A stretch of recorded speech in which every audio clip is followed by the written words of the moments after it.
This program is a collaboration of personal opinions and individual free thought.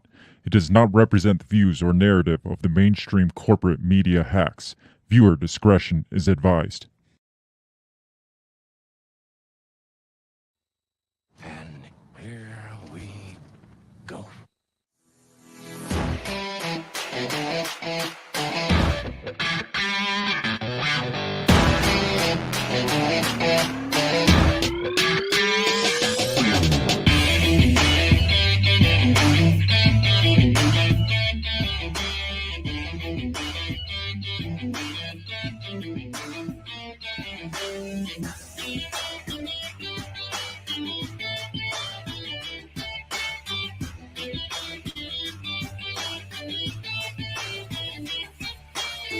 Live from the bell tower, taking a stand for your rights, your liberties, and all the bullshit in between.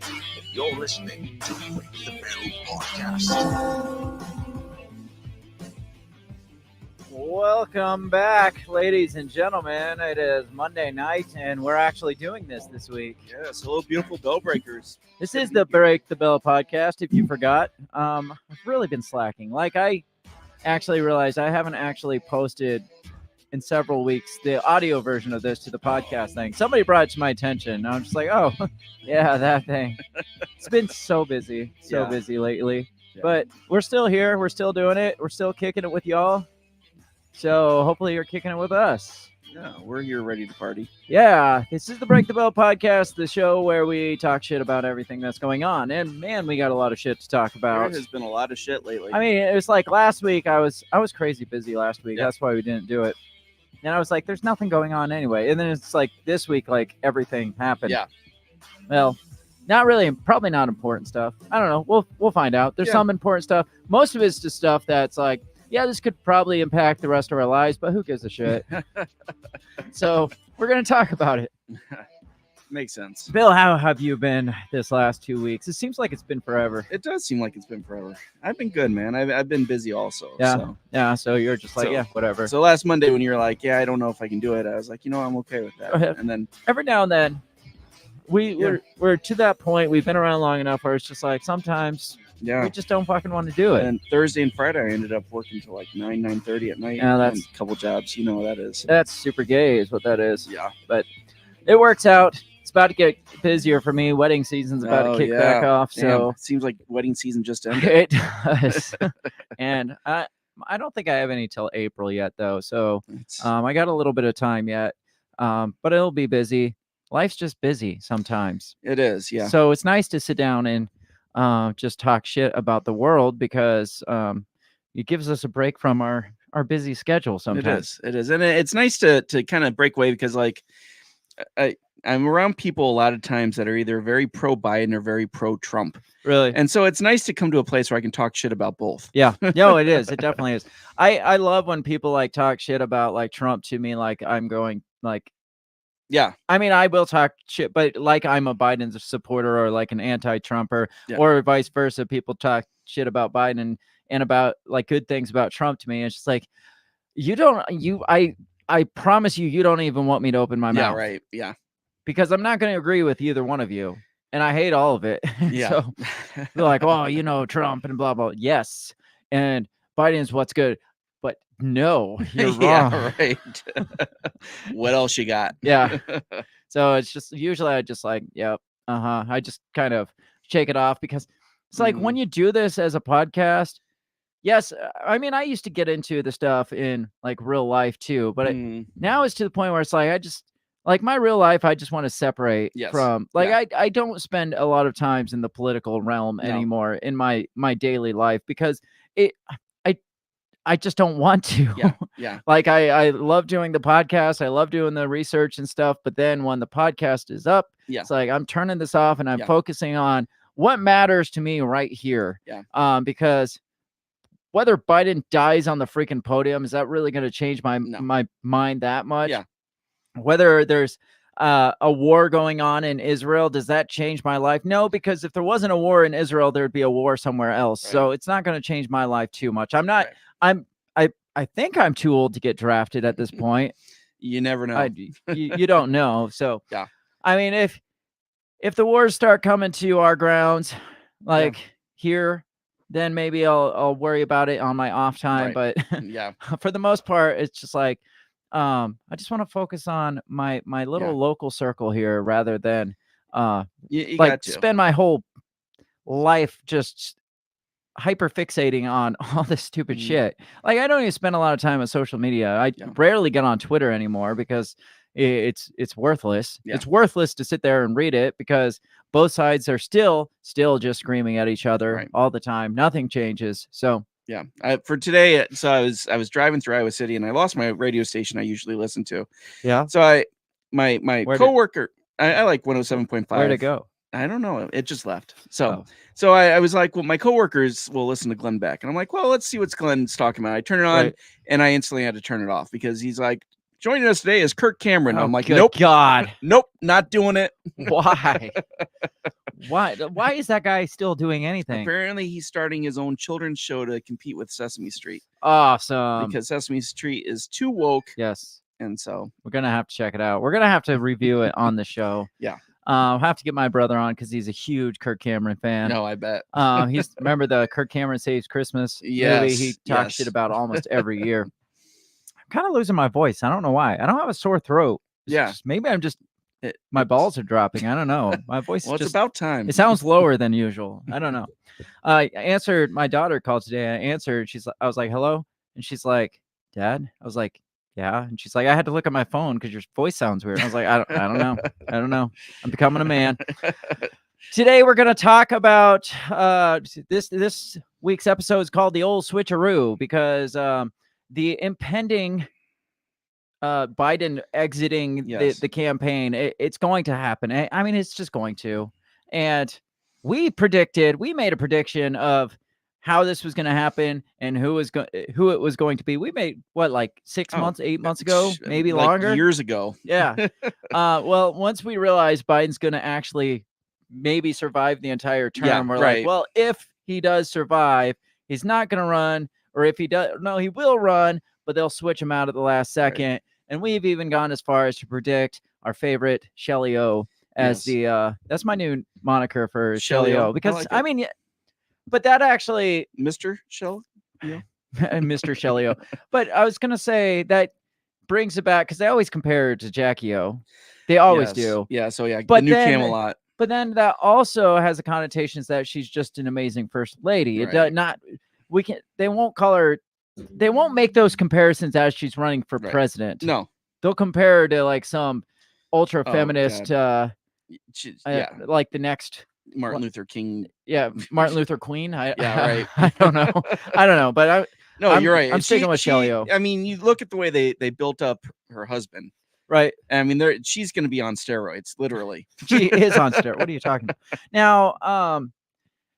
Now I got some other things in the news that I feel like we have to talk about too. So we'll probably get to the Michelle Obama switcheroo stuff towards the end because we're not the only ones predicting it. Other people have heard our pleas, have heard our outrage about this, and one being Vivek. He's one of the prominent people coming out and saying that they're going to switch Biden out last minute with Michelle Obama. And I'm like, man, Vivek must be listening to our show because we predicted that a long time ago. Some of the other things I want to talk about is there's some like this Russian opposition guy. I don't know if you've heard of him. We've only talked about him a couple times. Yes. He's dead now. Would you have guessed? Putin wished good health. Was that the? I was trying to find because I yes. know he wished Biden good health at one point. I was pretty sure I couldn't find the article that we had talked about that he wished him good health. So Russian opposition leader has received good health. Yes. We got truckers trying to boycott New York City, which it's another trucker boycott. Yes. They're all over the place. They get so much done. Like you've noticed so much change in the country because of these trucker boycotts. They do more than the United States does. Yes. And then there's also some shit literally going down in Yemen right now that I want to talk about. So we got a few things. It's kind of just like a mashup episode of all the things because we missed a little bit in the last couple weeks. So we're going to talk about all those things, but I really want to hit on the election stuff a bit towards the end. So make sure you stick around for all that, especially if you want to hear our predictions on the first African-American transgender president of the United States. It's going to be fun. How could it not? Check us out all over social media. We got to get into this thing. Make sure you check us out all over the social medias. We are on them at the handle at Break the Bell Pod. Check us out. Share us far and wide across the lands so other people can share in your misery with us. Because, I mean, that's all this is. Otherwise, sit back, grab your popcorn and your beer, and we're going to kick off this intro video. And then we're going to talk about stuff. Yeah. We'll be right back if I can find my buttons. What did you say? You talking to me? What the heck are you talking about? What did you say? What did you say? What did you say? Are you talking to me? Are you talking to me? Are you talking to me? What are you talking about? What are you talking about? What are you saying? What did you say? Are you talking to me? Well, maybe he was talking to me. What'd you say? Talk to me. What in heaven's name are you talking about? Talk to me, talk to me, talk to me, baby. What did you just say? What did you say? You listen to me. Are you talking to me? Are you talking to me? What the hell are you talking about? Who are you talking to?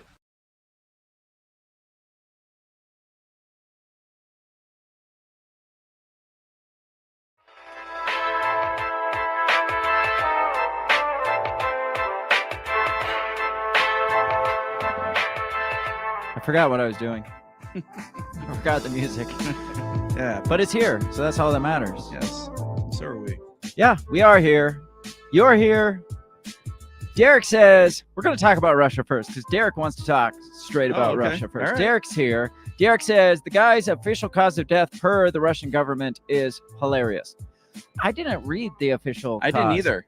Derek, hold tight, and you're going to have to enlighten us because I've got some stuff, some background information we got to talk about, and then we'll let you cue us in on what the Russian government's official cause of death was listed as. So, you remember, Alexei, what is it? Navalny. Navalny. I want to say Mulvaney because of Dylan Mulvaney. Yeah, right. Mulvaney or whatever. That's what. Maybe they're the same guy. Maybe they are. Maybe they. So, now I want to say Mulvaney. Navalny. Alexei Navalny was like listed as like the number one critic of Putin. Yeah, right. That's not a list I would think you'd want to be on. No. And well, he was the guy that we thought they were going to do. They were trying to put up if there was a coup. Remember? We were like, oh yeah, the United States is trying to do a coup. And that's why the United States is so pissed now because he's dead. Yeah.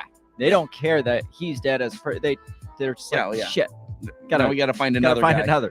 Maybe they'll use his wife. He was only 47 years old. Oh, younger than me. When he died. Yeah. I was just like, well, I mean, how old was this guy? He could have been like old age. And then I was like, oh, 47. Never mind. He was at the end of his life, he had been moved to a prison village or whatever in Siberia. I mean, I'm not saying that he wasn't assassinated, but there are some things in his situation. Like, you're in Russian prison, first of all. That's already like bad. That's a pretty big death sentence there. You're the number one critic of Putin. Yeah.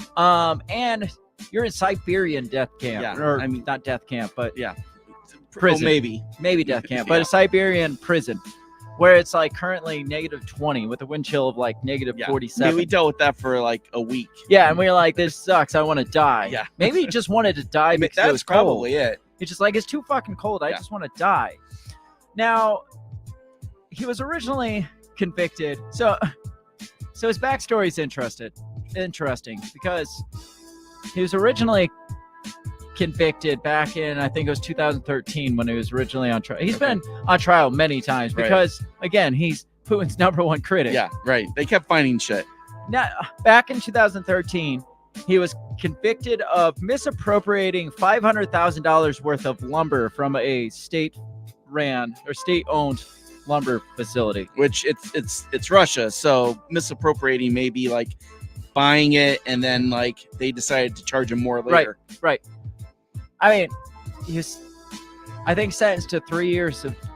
His sentence was suspended of 3 years jail time. Okay. And then it was like appealed or something in 2017, and they said again, no, it's a 3-year suspended jail time. So he's pretty much, he's not in jail. He's kind of on probation unless he does something else, and then they throw that 3 years back on him. Then I don't know if you remember this fact of him. I mean, this is a pretty minor detail of his life. He was poisoned. That's right, with the uranium, right? He was poisoned in 2021, I think. Yes. 2 years ago. This is when we started talking about Yeah. him. It was when he was poisoned, and Putin's like, I don't know what happened to him, but I do wish him good health. Yep. So he's poisoned. He survived somehow. Apparently, he's been poisoned more than once. Yeah, I think he was poisoned in like before, like while Obama was in office. I feel like this is who's the saint or whatever that they say got like poisoned, then stabbed, and then shot, and then it was drowned. Rasputin. Oh, he yeah, wasn't yeah, a there saint, you go. but Rasputin, There the you Russian go, yes. priest. And then a priest, saint, whatever, Yeah. same thing. That it's kind of like a freaking mythological type story like that. It's like, well, he's been poisoned twice. He's been shot in the face. No, and that's the problem is like they got Putin riding a grizzly bear without his shirt.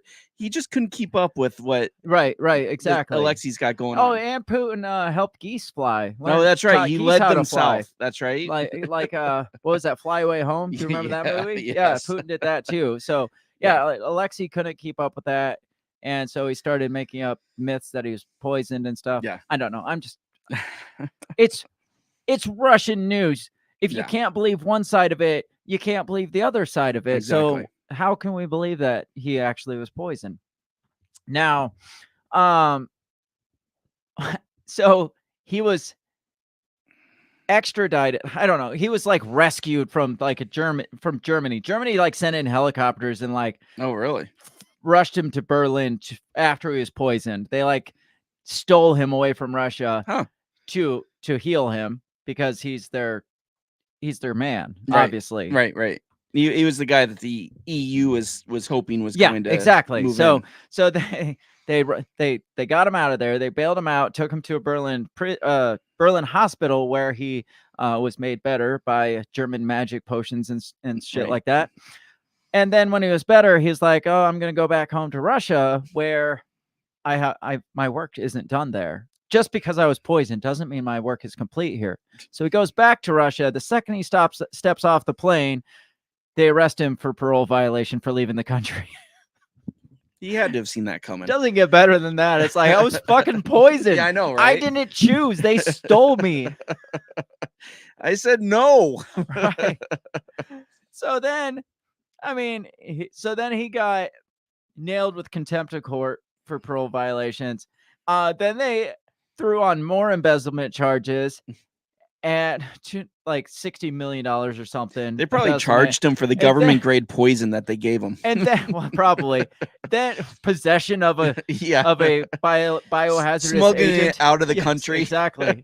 In his body cavities. Yeah. Well, then they declared the group that he works for an extremist organization. And I think while he's in jail, they're like, "You're part of an extremist organization." So they tacked on like upwards of, it was like 30 years. By the time it was all said and done, they've tacked on 30 years to from this like 3-year probationary thing to 30 years because of all this shit that they just added on and added on and added on. The American justice system must be like taking that as a lesson towards taking Trump. their cues. Yeah.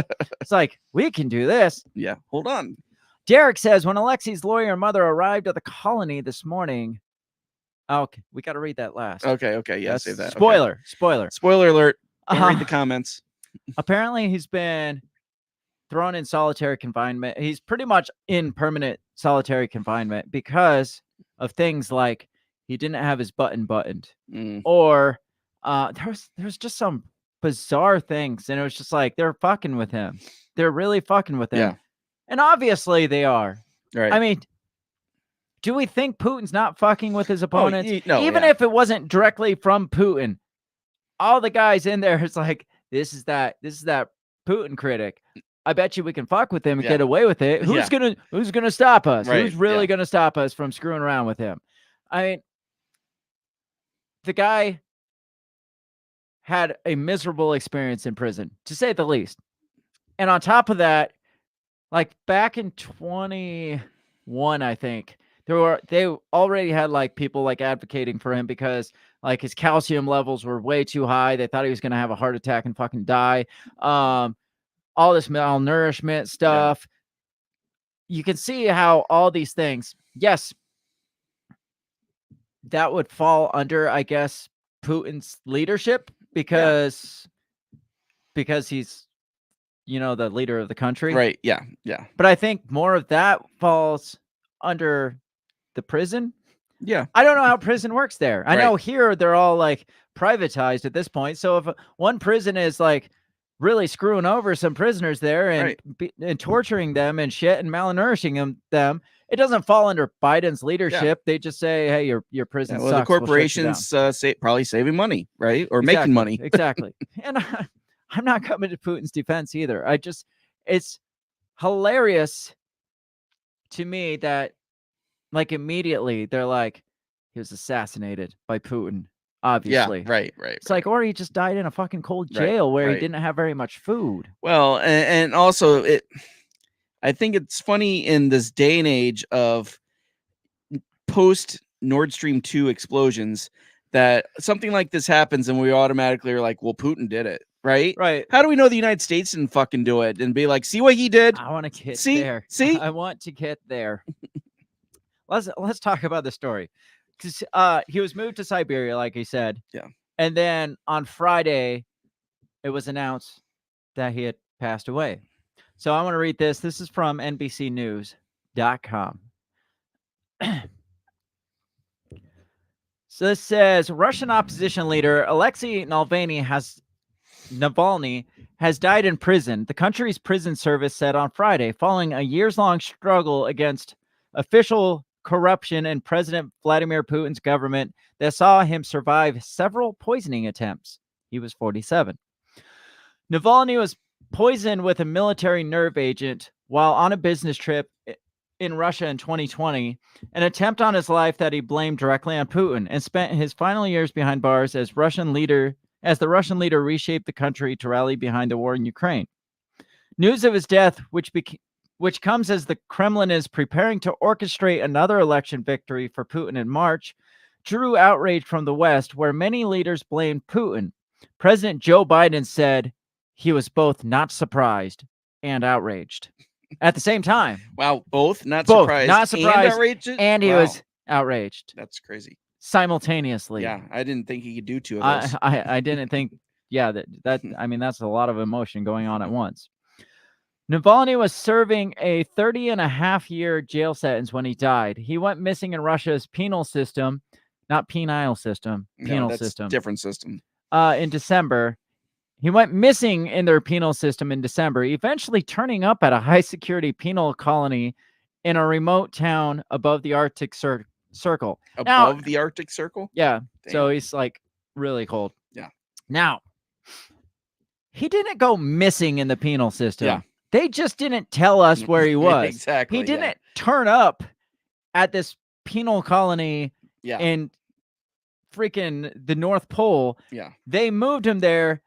We just didn't know about it. Our spies weren't doing a good enough job. Yeah. So when they're like, oh, he ended up missing and then he just turned up in this. No, they transferred him and didn't tell us until he got there. And then they told us and we're like, oh, he just like shows up here. And after missing for 3 whole days, he just shows up here. It's like, no, we shipped him up there. We transferred him to that. That's what we're telling you. We transferred him up there. They probably didn't tell anybody because, I mean, he's pretty, like, the Russian authorities say that he's a flight risk. I mean, he's like the closest thing to counter Putin that anybody here has. And so I feel like if they would have announced, hey, we're transferring this guy to Siberia, the CIA probably would have been paratroopers in the country trying to Yeah, get him right. out of there. Right. So yeah, of course he turned up missing and then showed up in the North Pole. Says Russia's Federal Penitentiary Service said in a statement that Navalny had died after feeling unwell following a walk on Friday. Now I have to ask this question. Was he walking outside? Because when it's negative 20 degrees in Siberia, I would feel unwell after walking too. Yeah. That's not suspicious to me. You go walking in sub-zero temperatures, you're not going to feel well. I try to avoid walking in those conditions. I mean, I try to avoid doing anything in those conditions, like removing myself from under my blankets. Yes. In my bed. If it's that cold outside, that means inside it's probably less heated than I want it to be, and so I don't want to do anything. Yes. So it says on February 16th, 2024, in Penal Colony 3, convict AA, they like to say penal a lot. They really do. AA Navalny felt unwell after a walk, almost immediately losing consciousness. The prison service for the Yamalo-Nenets region, where Navalny was moved, said in a statement on its website. The facility's medical workers immediately arrived at the scene, and an emergency medical team was called in. All necessary resuscitation measures have been carried out, but they did not yield positive results. How many days did it take the medical team to get there? To get to Siberia? Yeah, exactly. Right. There was no immediate information about what exactly caused his death, with the region's investigative committee saying it launched a procedural investigation. Navalny's wife, Yulia, received a standing ovation at the Munich security conference where Western officials gathered Friday. She is going to be the next. She is. She's the next thing. Yeah, she is. She's the next Michelle Obama. Well, she's going to be showing up at the next UN council. She's going to show up at the WEF. She's going to be... Yeah, she's everything. She's going to be the next push. She'll be at the Grammys. Yeah, she will be right there with Zelensky, preaching peace. She'll probably marry Zelensky next. Probably. I don't know whether I should believe the news, she said, explaining it had come from state sources she said were known for lying. If it's true, she said, she wants Putin and his allies to know they will be punished for what they have done with our country, with my family and my husband. They will be brought to justice, and this day will come soon. Do you think she's hanging out in Russia at all right now? No, I think she's hanging out in Germany. No, yeah, she's definitely like, I'm coming for you. Yeah. From over here, behind the other people that are coming for you. Yeah, right. Yeah. Like, I mean, that's pretty bold to say after you suspect your husband just got assassinated for doing pretty much what you're doing right now. Yeah, she's pretty she's got that kind of like feminist look going on. She looks like Ivan Drago's wife from Rocky IV. It's been a long time. I don't remember. Navalny, you have to look her up. I will. Navalny's allies have long raised concerns about his health and poor conditions in jail, where they said he had to spend many days crammed in punishment cells for the most minor of conduct violations. But he appeared healthy as he addressed a court video link from the penal colony Thursday, laughing and cracking jokes. Navalny's mother said that her son had been happy and healthy when she last saw him Monday, according to Russian media. Now, here's the thing. I don't care how he looked on this video. Yeah. You said he appeared happy and healthy. Well, you can already deduce that he's not fucking happy. Right.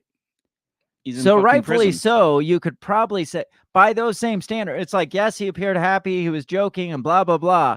But we know he wasn't fucking happy. Well, he appeared healthy and blah, blah, blah. Well, by the same token, we can say he might not have been as healthy as you think he looked on that Zoom chat the other day, on that FaceTime meeting that you had. He's probably just happy that he got to actually talk to somebody. Yeah. So this is... Maybe he thought, maybe they told him they would feed him if he went on video and acted happy and healthy. I think this is his mother talking. It says, I don't want to hear any condolences. We saw him in prison the 12th in a meeting. He was alive, healthy and happy, said Ludmila Navalnya on Facebook post on Friday, according to the Russian newspaper Novaya Gazeta. A spokesperson for the opposition leader said on X they didn't have any confirmation of his death and that Navalny's lawyer was traveling to the town where he was held. They go on to say Russian authorities published a confession that they killed Alexei Navalny in prison. What? I don't know. That's just according to his people. Oh. So we're supposed to take their word for it too. Gotcha. He goes on to say the news only underscores the weakness and rot. So this is Navalny's. No, this is Antony Blinken. So the United States starts getting involved here and giving their 2 cents immediately, obviously. So Antony Blinken says the news only underscores the weakness and rot at the heart of the system Putin has built. Russia is responsible for this. Biden addressed the nation later from the White House, paid tribute to Navalny's work as a powerful voice for truth. Make no mistake, Putin is responsible for Navalny's death, Biden said. He said the U.S. did not know exactly what happened, but there is no doubt that the death of Navalny was the consequence of something that Putin and his thugs did. Wow. Does that sound presidential to you? Yeah, very. NATO chief Jens Stoltenberg said Russia has serious questions to answer. And that's a grim reminder of what Putin and his regime is about. So, Interesting. Then Zelensky comes out and gives his.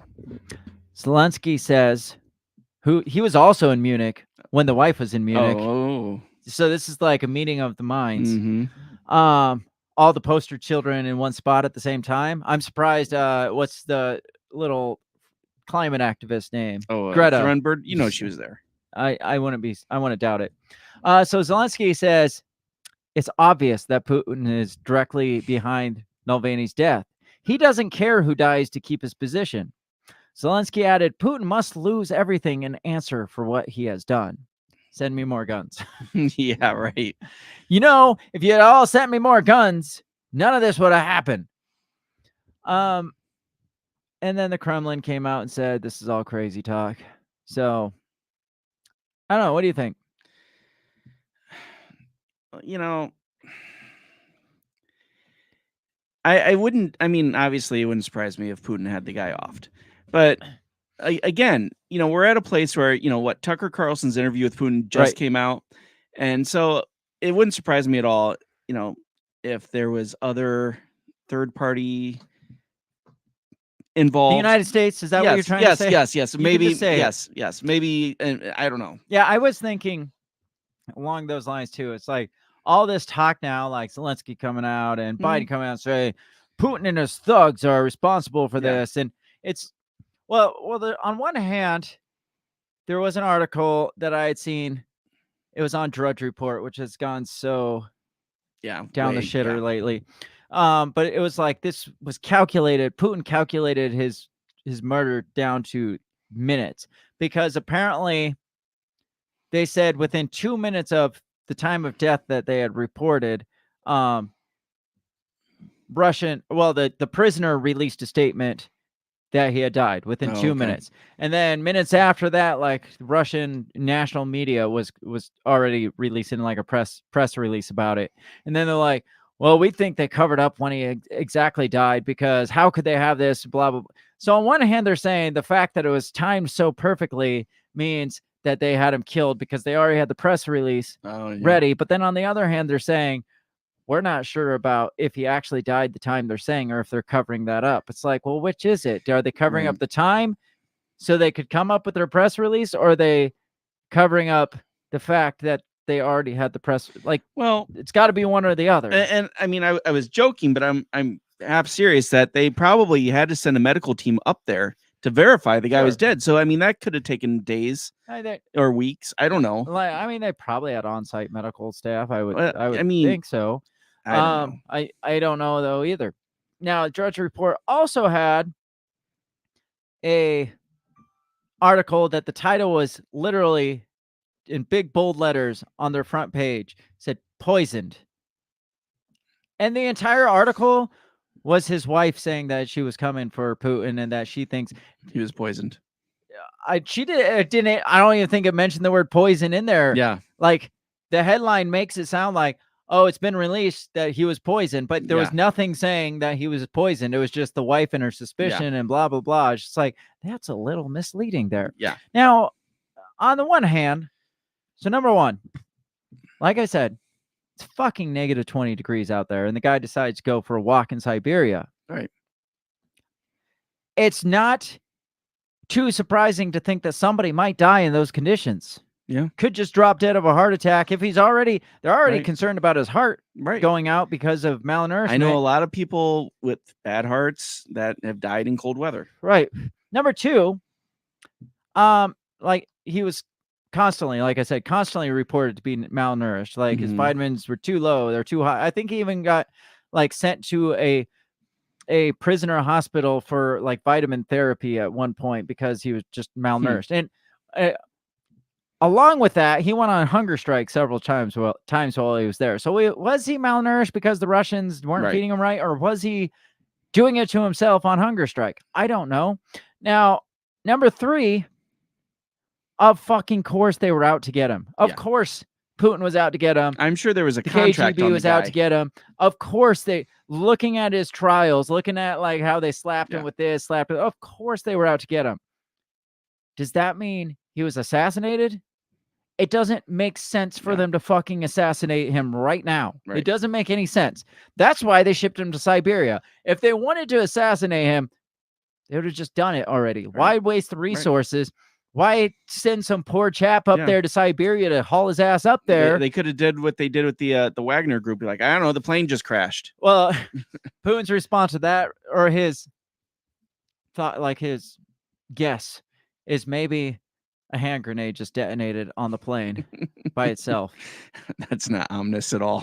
No. Hand grenades go off. Did you ever think it could have been a hand grenade? I mean, I don't know that it was a hand grenade, but I've heard it happens. Hand grenades go boom. The plane did go boom. So I don't know. But I'm just saying, like, it just does. Like, all of the Western media is pointing at this as like an obvious assassination, when in reality, it's an obvious, like, this was a political prisoner. He probably was mistreated. He did go on hunger strike himself and was probably malnourished because of the prison system there. And it's freaking Russia. They probably don't have the best food anyway. And to be honest, I mean, what better cause is he going to serve than as a martyr? Right, exactly. That too. So, especially rolling into Putin's re-election.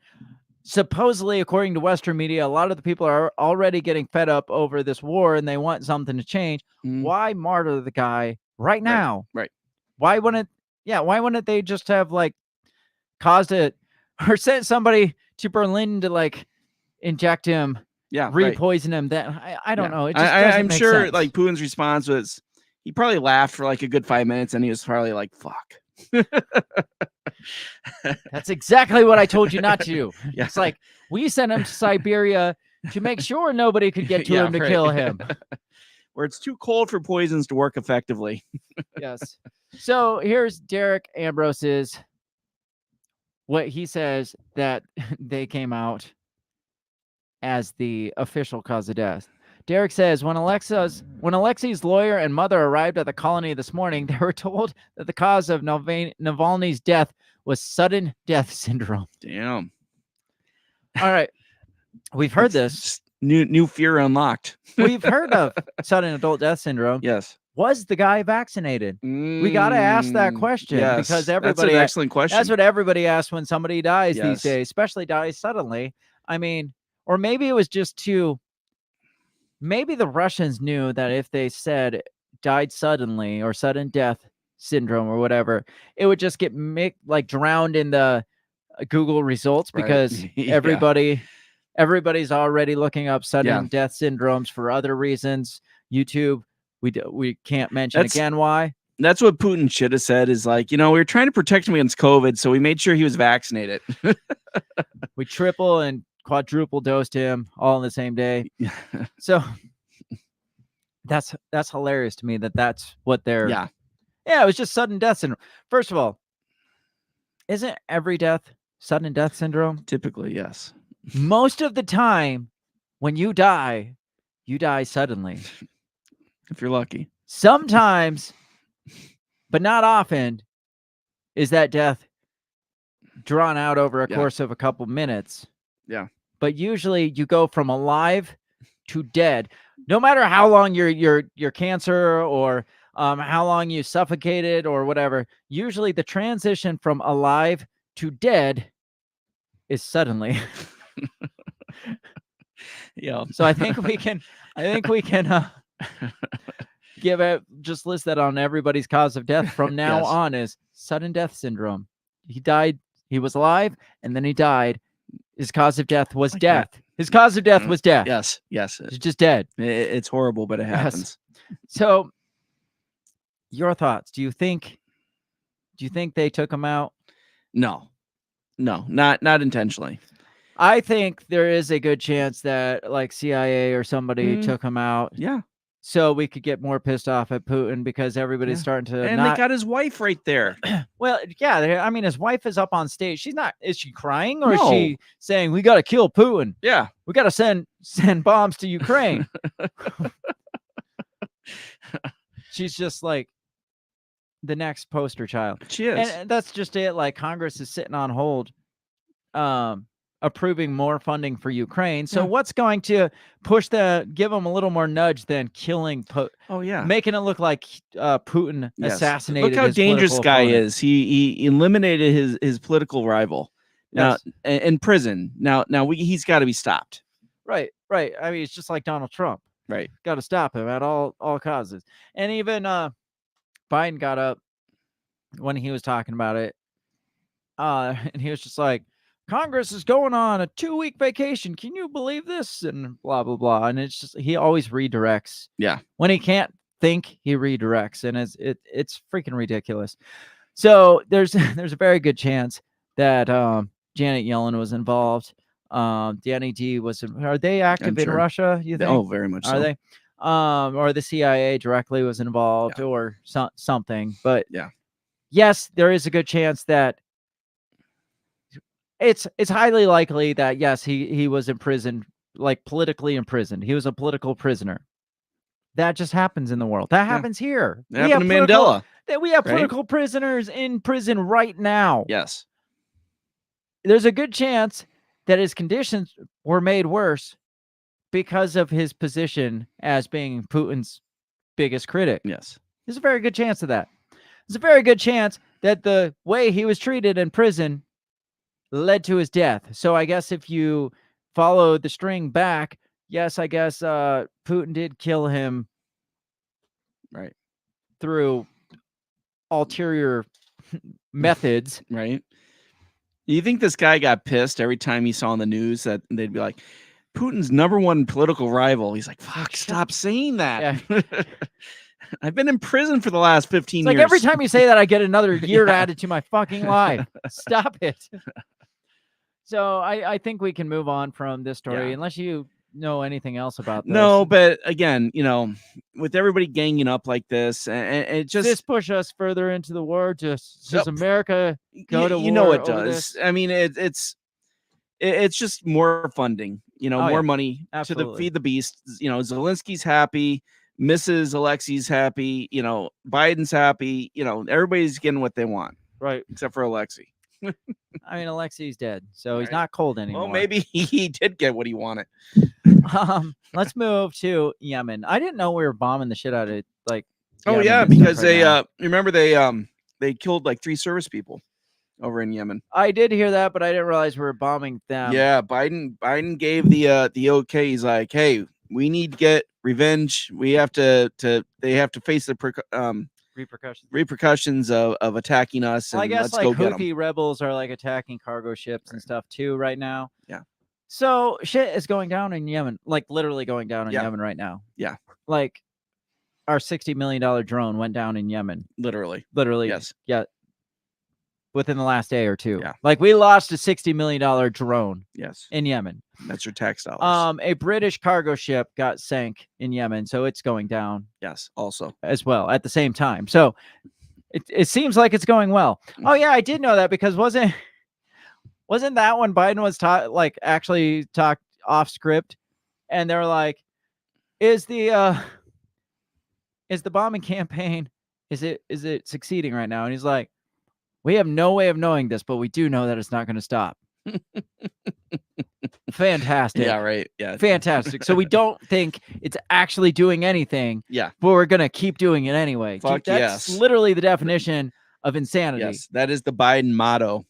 Is it It's like- working? We don't know, but we're going to keep doing it. I think he was actually somewhat negative. It wasn't just like we don't know. It was just like we not even sure if it's doing any good at all. But we're not letting up anytime soon. Is what it pretty much was. It's like, holy shit, this is our foreign policy. Yeah, right, it's like right. it's not working, but we're just gonna keep doing it Yeah. till we get the results we want. So this is from CNN. It says U.S. is investigating after a drone crashed in Yemen, officials say. Let me pull this one up so you can see. It says the U.S. is investigating after an unmanned U.S. drone crashed near Hadida in Yemen early Monday morning. Two officials told CNN. It's unclear if the U.S. or if the Air Force MQ-9 Reaper, an unmanned drone primarily used for intelligence collection and bombing weddings too, I'm pretty sure. Oh yeah, and birthdays. Simply crashed or was shot down. A spokesperson for the Iran-backed Houthi. I like how this is in Yemen, right? Yeah. But they got to throw in there spokesperson for the Iran-backed Houthi because we got to make sure everybody knows Iran is the bad guy. And that was Biden's statement was, hey, they're going to face precautions. We're going to basically, he said, we're going to let loose on the Houthi rebels, Yemen and Iran is what he said. He included Iran in that. Well, remember when Israel was attacked, they were like, all the like U.S. officials were like, who was it? Was it Blinken? That was just like, we got to get Iran. It's Iran. Iran. Oh no, it was Graham, Lindsey Graham. Yes, that's right. Yeah. Lindsey Graham's like, you know who this was? This was clearly Iran. It's like, but it was Palestine. That's what we're having the issue. But it would have never happened. Iran he was like, we're watching you. Iran, if you do anything, we're coming after you next. Iran, don't even think about it. And it's just like, why are we fucking talking about it? And it's the same situation here. We're discussing Yemen, and they're like, the Iran-backed Houthis. A spokesperson for the Iran-backed Houthi forces said in a statement posted on X. It sounds so fucking made up. It's like got these because it is Arab terrorist cells, supposedly these Iranian terrorist cells, and they got their smartphones out, and they're just like, I'm gonna post this on Twitter. The drone was shot down with a suitable missile. Really? That's what you decided to tweet. That maybe the translation was off. Maybe it meant like fucking badass missile. It wouldn't be the first time the militant group was able to shoot down a U.S. drone. The Houthis previously shot down an MQ-9 Reaper in November off the coast of Yemen. So there's $120 million. Just so you know. Yes. In case you're not keeping up. The U.S. has continued its strikes against the Houthis inside Yemen for the group's ongoing attacks on commercial shipping in the Red Sea. On Saturday, the U.S. conducted 5 self-defense strikes on 3 mobile anti-ship cruise missiles, 1 unmanned surface vessel, and 1 unmanned underwater vessel in Houthi-controlled areas of Yemen, said U.S. Central Command. The missiles and unmanned vessels were determined to present an imminent threat to U.S. Navy ships and merchant vessels in the region. The news of the MQ-9 crash comes as a cargo ship in the Gulf of Aden was abandoned by its crew following an attack by the Houthis. Houthi spokesperson said on Twitter, again, the attacks on the Belize-flagged, UK-registered, and Lebanese-operated cargo ship was a retaliation against American-British aggression in Yemen. Too bad it was the Belize like Libyan operated. Right. Belize flagged, UK registered, Lebanese operated cargo ship was retaliation against American. Yes. British Somewhere aggression. in there is some kind of American thing.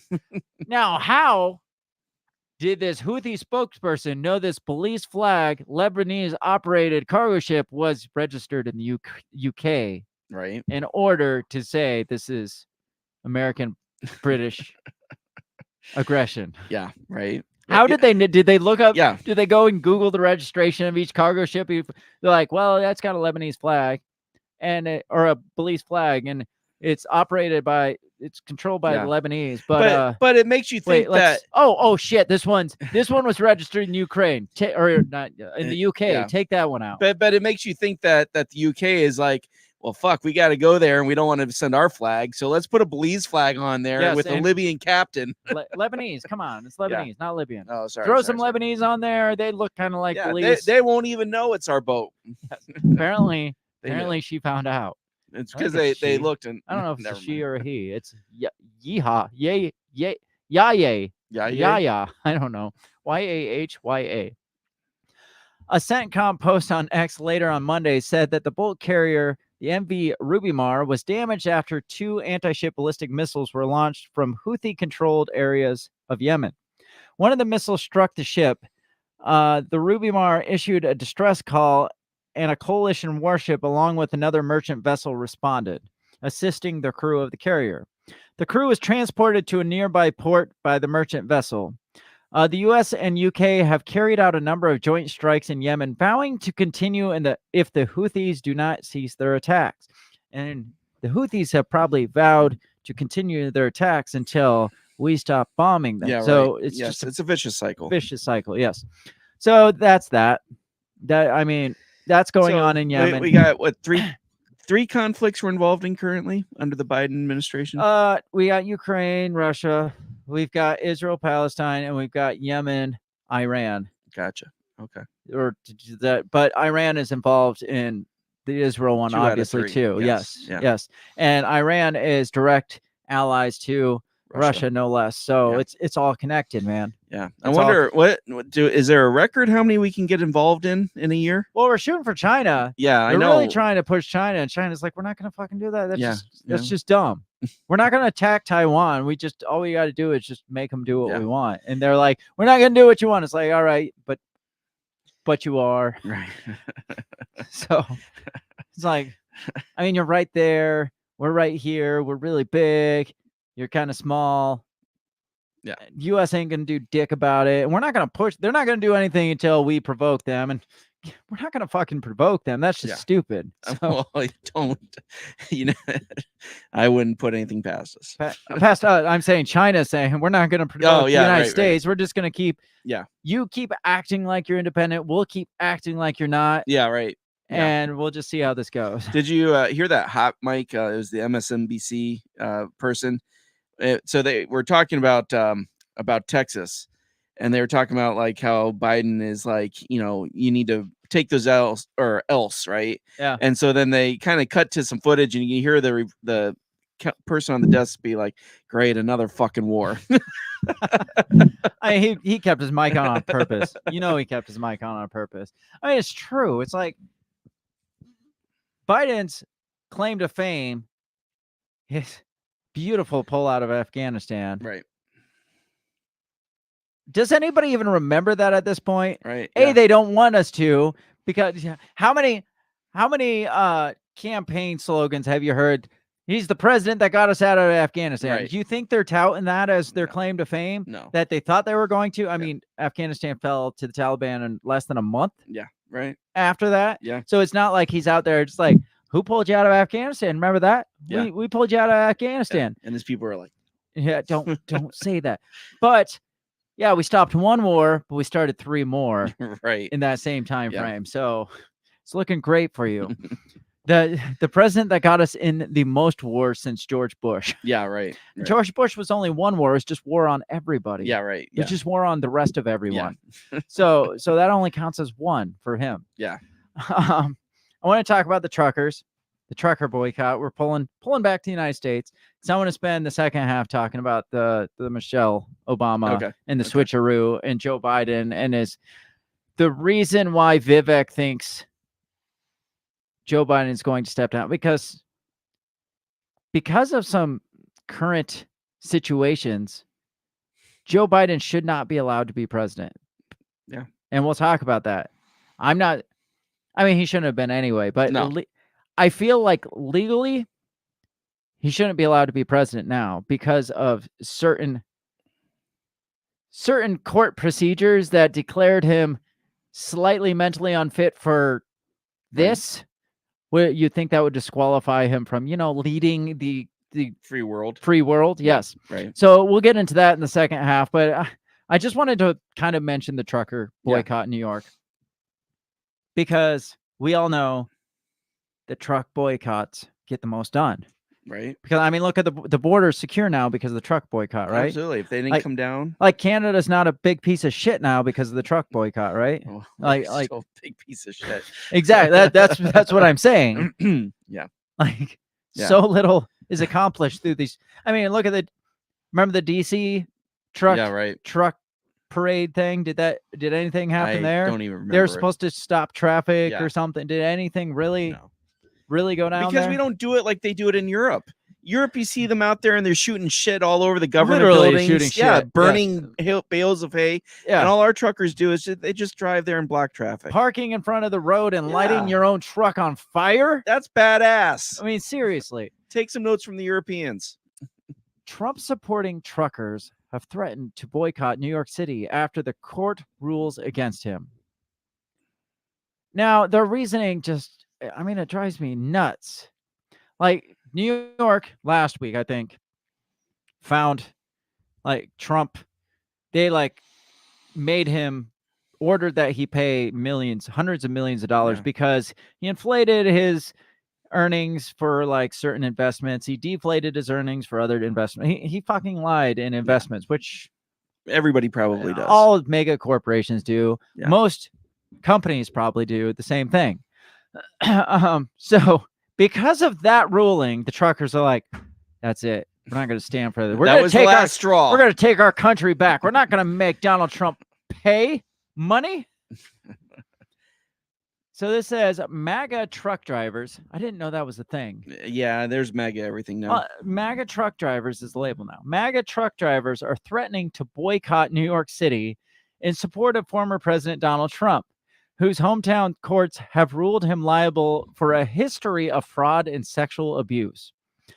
Chatter about shutting down supplies to the nation's biggest city began Friday when trucker and influencer Chicago Ray, it must be his CB code name, Chicago Ray, posted an angry rant on X, which he claimed to have spoke to 10 drivers who were upset about verdicts.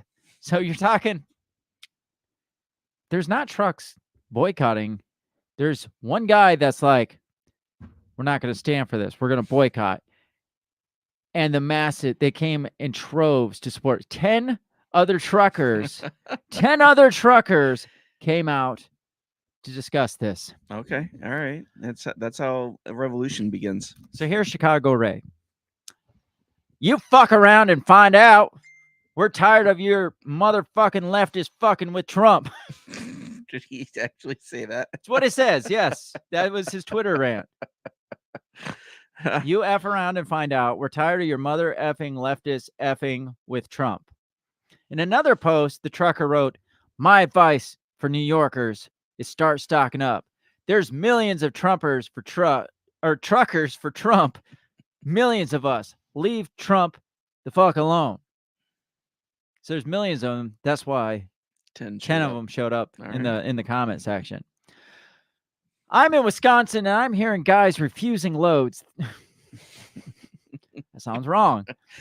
This could take longer than a week. My advice for New Yorkers is start stocking up. There's millions of truckers for Trump. Leave Trump the fuck alone. Friday, a Manhattan judge ordered Trump to pay $355 million because of shady business practices that included inflating and deflating the value of his properties to suit his needs. Last month, the jury agreed that Trump owes writer E. Jean Carroll this says $83.3. I'm guessing it's supposed to say $83.3 million. It might be $83.3. Well, I'm just going to read what it says because I don't want to put words. Trump owes E. Jean Carroll $83.3 for defamation after he continued to speak ill of the woman he was found responsible for sexually assaulting nearly 30 years ago. Chicago Ray took down his initial message after it went viral and walked his comments back a few steps on Monday. I'm not no figurehead here. I'm not no leader of any movement. I hear chatter. I let you guys know what I heard. Yeah, no, you're correct. $83.3 million. Oh, I assumed, yes. Yes. So he says all this stuff, and then people are like, yeah, you lead the way, brother. And he's like, whoa, I'm not. I was saying truckers should boycott. I wasn't saying that I'm going to boycott. Yeah, I got to get paid. All right, so here's a couple things to throw in at all this. Yes, cutting supplies to the largest city in America would be devastating to the largest city in America, but also cutting the customers from the largest city in America could be pretty devastating to the suppliers of the largest city in America. How many do you think Chicago Ray's boss is going to be like, I'm behind you, brother? No. I mean, yes, that is like 89% of our clientele. Yeah, right. But I'm behind you. Yeah. Yes, definitely. Let's not ship anything there anymore. Let's do it. What's $20 million? You know, right. Probably $20 billion. Yeah, well, I was thinking like for a couple days. Right. Says right-wing activists supported the idea of refusing deliveries to New York City. Others question how effective a boycott would be, considering citywide warehouses are already stocked with supplies and entryways into the city by air and rail, and all trucking companies that won't observe an unorganized strike. I mean, that's a fair point. Like, I'm sure, not Chicago, New York City, their warehouse. I mean, we're not in a supply crisis right now, per se, supposedly.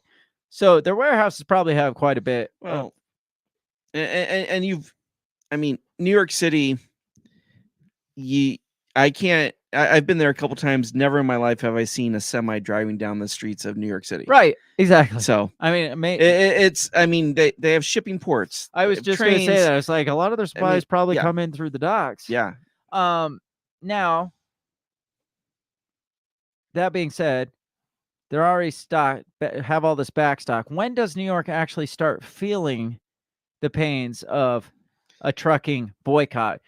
Long after the boycott is probably long dead and gone. Chicago Ray is probably hurting before New York City is. Right, exactly. Trump probably has already paid off the $350 million by the time New York starts feeling it. I don't know. It's just everybody's on this trucker boycott bandwagon. Like, yes, potentially it could do a lot of damage if you did it right. If all the trucking companies stopped, the world would come to a halt. Yes. I agree with you. You guys are very important. But when you say there's going to be like tens of thousands of trucks rolling through DC and like 250 show up, it's like, you didn't do jack there. You might have got fired. Yeah, right. Probably. You probably lost your job. You might have hurt. If you worked for a small trucking company, you probably hurt your small trucking company. The right-wing sites will blow it up and make it sound really good, but that's probably about it. Exactly. Chicago Ray could not be reached through instant messages on X. He said he was in Wisconsin in one of his messages. Trump still faces criminal charges in New York City, DC, Georgia, and Florida, where he now lives. So this is like the worst of all the trucking things, because the other ones, trucks were actually moving at the time when people started talking about it. This one, like, I've seen several reports that it's like truckers are going to boycott New York. And then when I actually looked into it, I was like, there was one freaking guy that was like, we should do this. I'm not going to lead you. Yeah. I'm just saying we should do this. Yeah. And I've got 10 people backing me up. Fuck around and find out. Stop fucking with Trump. Yeah, my guess is that's not going to go anywhere. No, it won't. Not at all. Like, again, like you said, there's so many other methods of shipment into your New York City. Yeah. I don't know. It's just a bunch of noise. That's all it is. And I feel like the closer we get to election, the more this shit's just going to keep piling up. Yeah. The more this turns in continues to develop into the shit show that it is currently, just more so. It is. It's gonna get crazy ridiculous before the end of everything. I mean, it's gonna make J6 look like nothing. It's gonna make J6 look like 9/11. That's how insignificant J6 is gonna look, right? And it's really J11. Yes, 9/11. Anyway, I mean, we got to get into the break because I want to get into the Michelle Obama stuff. Yeah. Speaking of election shit show, we might as well get into the Shelly O stuff here in the next couple of minutes. We're gonna take a quick break. We're gonna freshen ourselves, powder our noses, and do whatever you do. Smoke it up if you got them. Drink it up. I don't know. 2 or 3 minutes. We'll be back and we're gonna talk about this switcheroo. It's gonna come because we predicted it, and now Vivek is echoing us. Yes. Zero Hedge is echoing us because they heard it from us. You heard it here first. You heard it here first. Yeah. So we'll be right back in just a couple minutes.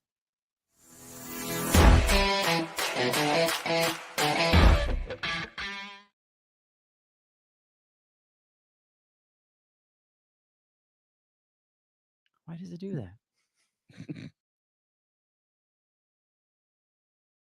Take a moment and remember the feeling. When they called you not essential. When they dictated what you could do, where you could go, how you could breathe. It's disgusting, isn't it? And they're trying to do it again. We've seen what happens when the people lose control. When politicians and unelected bureaucrats make the big decisions on our behalf, whether we like them or not. When the choices are taken away from us one by one. We've seen what happens when they strip away medical freedom, when they trample on informed consent, when they dismiss our cries of justice. They laughed at us. They called us names. Rest in peace, Wheezy. Their freedom. I want my freedom to live. And they shamed us for not going along with their every demand. Enough already. It's time to hold these tyrants accountable. In the midst of them trying to do it again, this wasn't a public health measure. This was an act of war against a peaceful people. But a reckoning is coming, and we're leading the charge. This campaign is for all of us. I'm asking you to join this movement that's for every single person who felt the crushing weight of mandates, the sting of being called unessential, the pain of having your liberties stripped away. I'm Joshua Smith, and I'm running because you are essential, and because our freedoms are non-negotiable. Not last time, not this time, not ever again. I recommend take the vaccines. I did it. It's good. We faced the challenges. We felt the pain, but we're not defeated. Together, we have the power to create a brighter future, one where liberty thrives and tyranny dies. I endorse prosecuting the COVID tyrants and using Guantanamo Bay to lock them away for their crimes against humanity. In the face of all of this happening again, where they think we're stupid enough to fall for it, in 2024, a vote for me is a vote for vengeance. Go to joshuasmith2024.com to find out how you can help.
We are back.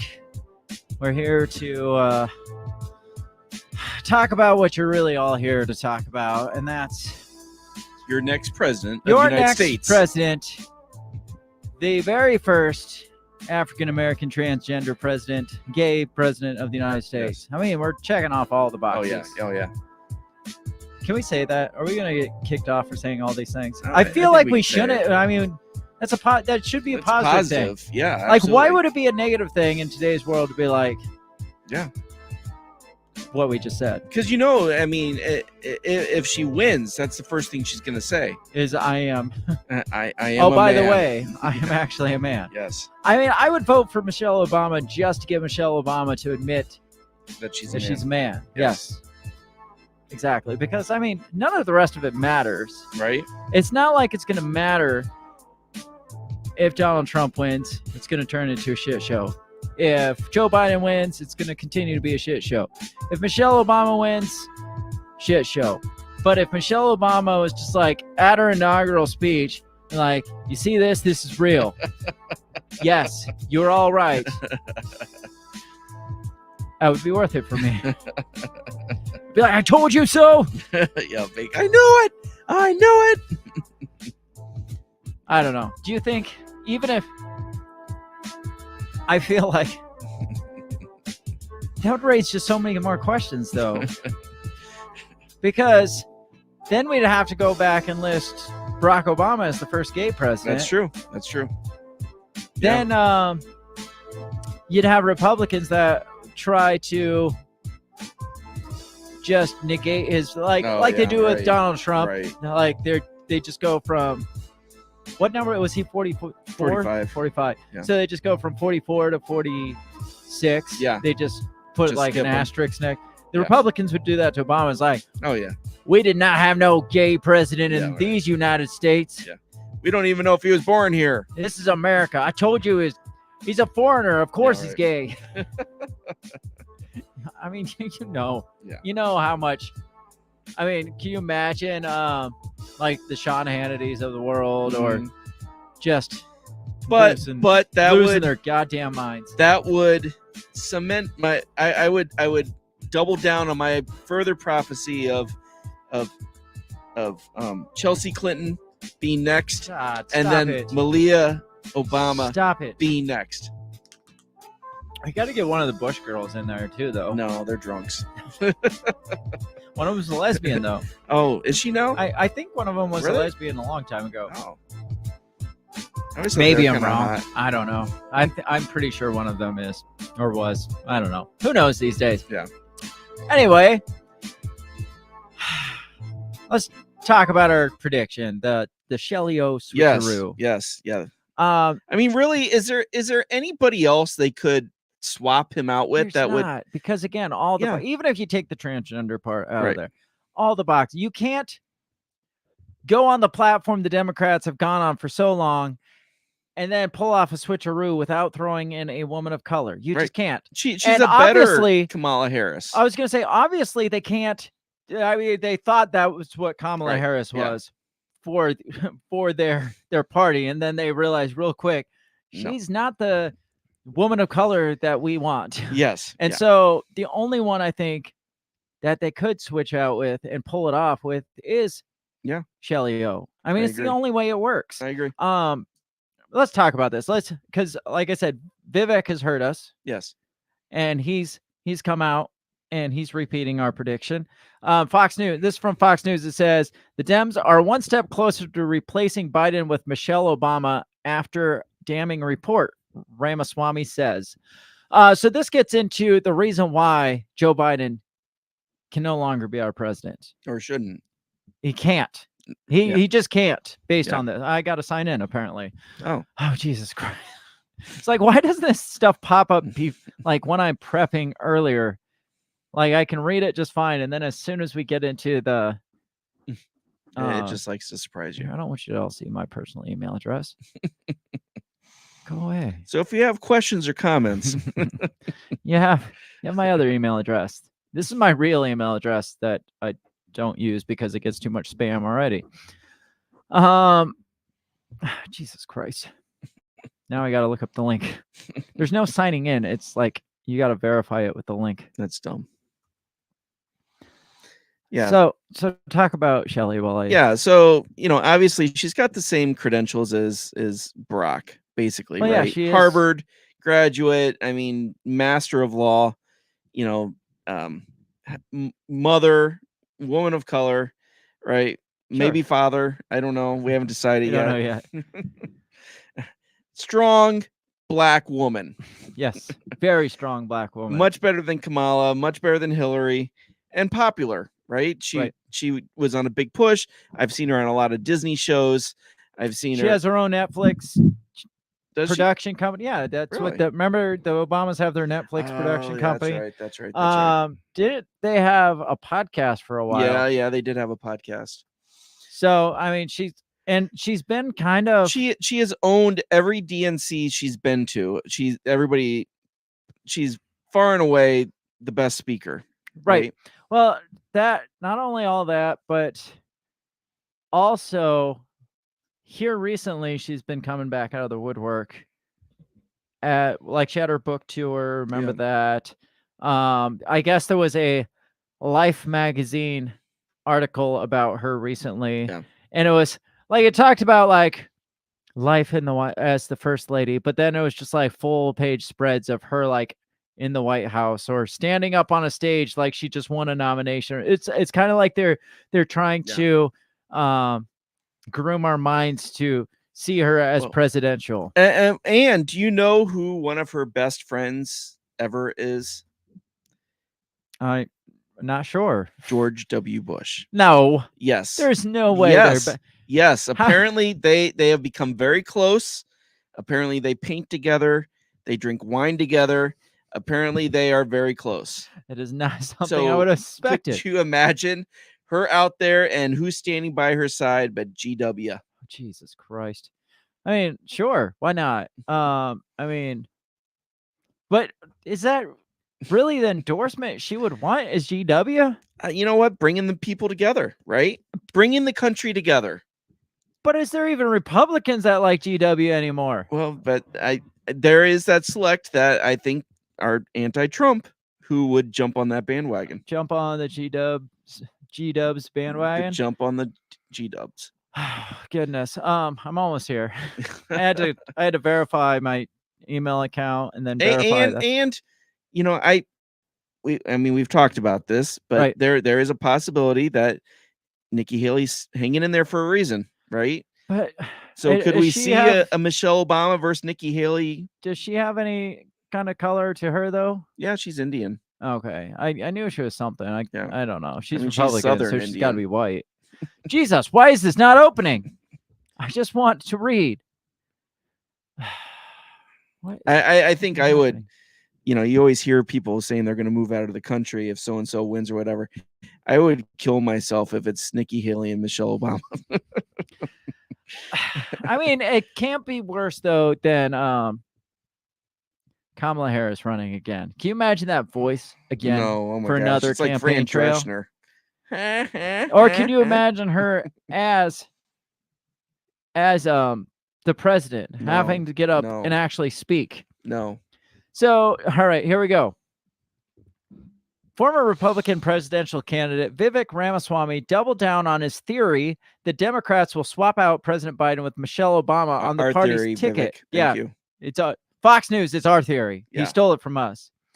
Following the release of a special counsel report, the bombshell finding from special counsel Robert Hur put a spotlight on Biden's cognitive abilities, saying he would not bring charges against Biden, in part because a jury would find him to be a sympathetic, well-meaning, elderly man with a poor memory, despite acknowledgement that the classified documents were willfully obtained by Biden, both as vice president and as a senator. So they came out and acknowledged that he willfully. Where's that coming from? I don't know. What is happening? He willfully obtained. Cops, shut the fuck up. I didn't know that was still a thing. He willfully obtained these documents. They Yes. come out and acknowledge that this thing happened, but they're not going to charge him with what would be considered a felony, like they did Trump, because the jury would find him to be a sympathetic old man with no memory. With bad memory. That's horrible. Yet, That's who our president is. so he can't stand trial because he's too old and his brain is too mushy. Yes. But it's okay if he runs the fucking country. Right? That's fine. Yeah. Now, if his brain is too mushy to not charge him with, I don't know, holding on to classified information, who's to say he's not going to leak classified information or just get up on a hot mic and start talking about classified information? Yeah. They cannot, based on this special finding, they can't run him again. They just fucking can't, because they came out and were like, he's too old and senile to stand trial. Yeah. So, but we can't question his cognitive abilities. Right. He even said when he takes the physical for president that he isn't going to take the cognitive part. He's just not going to do it. Yeah, he's just not going to do it. Yeah, because he knows he'll fail. Right. Now, a few weeks ago, he announced that he spoke with another dead world leader. Yes. Remember when he came out and talked about the German chancellor, and he named a previous German chancellor? Well, I think it was last week, the week before, he was like, when I took office, I went to the UN or something, and so from France, I can't think of his name, but he died in 1996. So from France, not Macron, this dead guy from France. He's been dead 30 years almost. He said to me, "How long are you back for?" I've heard him give this story before too, but that time he actually said the living leader of France, not the dead one. Yeah. So a reporter brought that up to what's her name, his press secretary. Oh yeah, KJP. Yeah. She was just like, "I'm not even going to acknowledge that. I'm not even going to go down that rabbit hole." He's like, you see it, they're still panning on the reporter. He's like, "What rabbit hole?" He has no brain. Yeah. She's like, "You saw him in South Carolina campaigning. You saw him in New Jersey. You saw him here." So I think that speaks enough for itself. And it pans back to the reporter. He just looks at the person next to him, just like, what the hell just happened? Are you really not going to address this? Are you really just going to cut this off and be like, "Oh, we're not going to go there"? Even though a special counsel came out and was like, there's no brain left in his head. Yeah. He can't stand trial because his brain is goo. And she's like, "We're not going to go down the rabbit hole of, you saw him. He was standing there somebody was propping him up on a trip, What's that movie about that guy that you saw him there? You know that one? He was there. You saw him there." Yeah, and so we're not going to go down that rabbit hole. Yeah, I mean, how long can you ignore it? I mean, it's anybody who runs it against him. It's not even ignoring it. Yeah. It's flat out just denying. Yeah. If you say no enough times, the answer will be yes. Right. It's no. Obviously, his cognitive abilities are fine. You saw him, obviously. It's just they're just putting this into the ether, hoping that it'll soak into our brains, and we'll just be or they're just hoping if they say it 3 times, it'll come true. Right. He's good. He's good. He's good. So shit, it didn't work. So if they can't, but if they persist on running him again, yes. I mean, what happens? He dies. He has to. I mean, that's the only end of the story. Is Joe Biden? I mean, he's fucking 82. So does Robert F. Kennedy have a gripe? Seeing how he's, I think he's independent now, right? Yes. So, I mean, being like, "Look, you're really gonna run this guy?" Yeah, you passed me over with that vegetable of a human. Yeah. Really. So this goes on to say, let me see if I can find my spot. So it talks about the bombshell findings. Ramaswamy, who was outspoken on the campaign trail about the belief that the 81-year-old president would ultimately not be the Democratic nominee, told Fox News Digital the special counsel's report marks the convenient path for Democrats to nominate a popular former first lady. It says the main obstacle stopping the Democratic Party is they have Kamala Harris problem, which is to say that if they do sideline Biden, the natural person normally that would be the nominee could be the vice president of the same sitting president. But the vice president is unable, I think, to effectively carry forward that job. She didn't make it to Iowa caucus in the year she ran, even and within her own party, let alone an issue with broader popularity in the country. So he's saying, like, she couldn't win that because, like, she couldn't even win when she was running. Why would they sideline him and throw her in that role? Right. She's failed literally everything she's done as vice president, too. She makes Dan Quayle look competent. Right. Says if race and gender are your basis for selecting someone for a job and the identity of your party is tied to the temple of identity politics, then they will risk looking hypocritical if they sideline her after they sideline Biden. And I do think Michelle Obama offers them a convenient path out of that problem. Somebody who checks the boxes that they need to have checked per their own ideology, while also selecting an alternative to Biden that they may view as more palatable in a general election. It's looking increasingly like it's not going to be Biden as the nominee, and I think that it should not be shocking to see someone like Michelle Obama take the role of the nomination.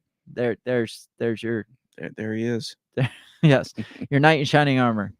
When asked about her decision not to bring charges against Biden, Ramaswamy said it signaled Biden's willingness to eventually step aside. I think that coincides with recent months of him saying things like other Democratic nominees could also be successful in the general.